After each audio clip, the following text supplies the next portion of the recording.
Hey, welcome to my channel. My name is Alexandria. I am a registered nurse and a freelance health content writer. And today I'm going to be talking about why it is a great time, why now is a great time to get into the freelance health content writing space.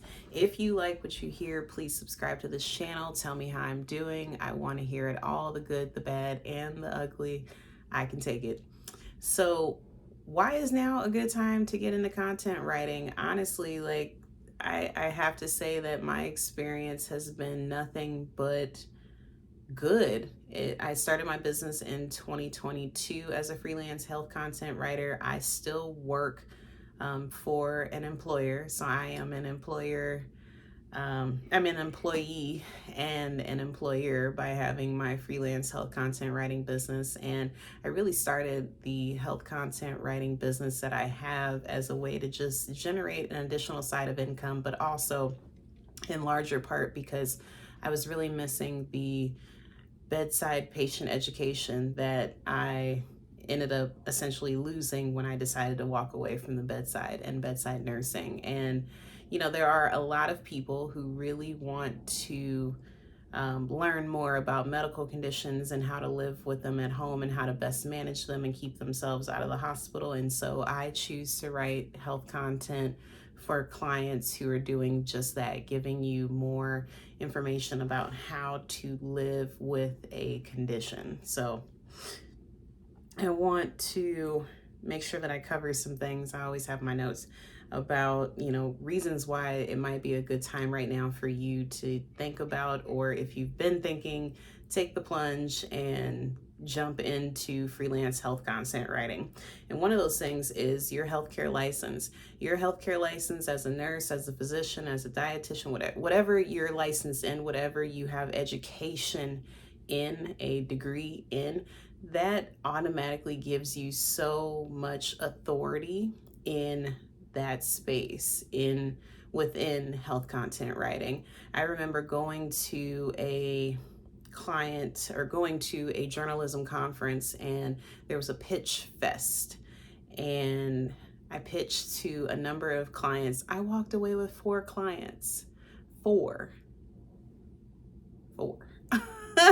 That's a lot of people. I mean, the minute that you tell people that you're a registered nurse, or a registered dietitian, or a physician, or a physician assistant, a nurse practitioner, the editors, the ears of these editors that are out there, they just perk up. They are just too excited because they know that you're bringing something to the table that you may not even realize, which is your license, your expertise. It automatically puts you in a position where people are more likely to listen to you or read your content because of your educational background. So that's one reason.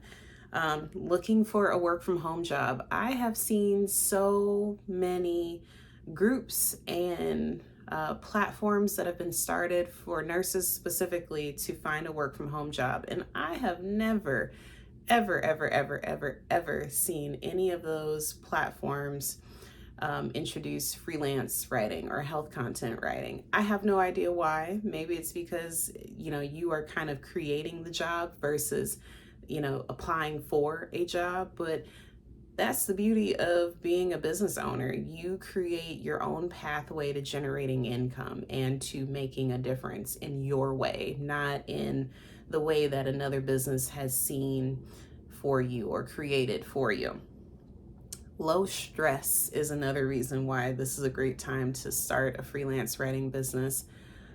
I don't stress a lot in this position because I get to work at my leisure, and I get to work where I want to work. And I mean, you take on as many assignments as you want. There's no hard and fast rule with how many assignments that you take on for the week, for the month, for the year. It is up to you. And if you decide that something is just not working for you, then that's a conversation that you would have to have with your client and, decide whether or not you're going to cut ties. But oftentimes contracts are pretty short in that you can finish those contracts before getting to a place that you're necessarily cutting out early. So freelance writing, it's fairly low stress. Autonomy is another one. As I mentioned before, you get to choose your assignments, you get to choose your schedule, and you get to choose what you write. That's really important. A lot of people don't understand that it's not just about choosing how many assignments, but it's about choosing the content.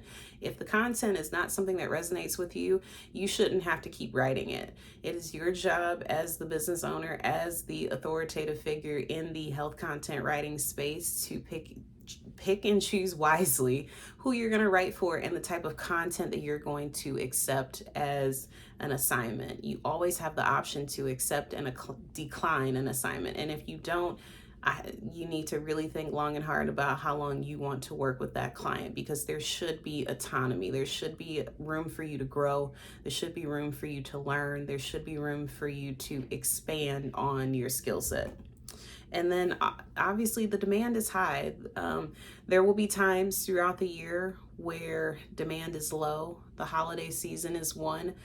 Sometimes the summer season can also be a little bit slow, but that really depends too. And never discount the private clients that you can be working for. So other nurses or other healthcare professionals who are starting a business, help them start their blog, help them run their social media, help them get their brand visibility off the ground. Those are things that you could be doing that have nothing to do with the season and everything to do with this client who's starting their business on their timeline, and seasons and holidays don't matter. That's all I have for this video. If you like what you've heard, please subscribe to this channel and tell me how I'm doing.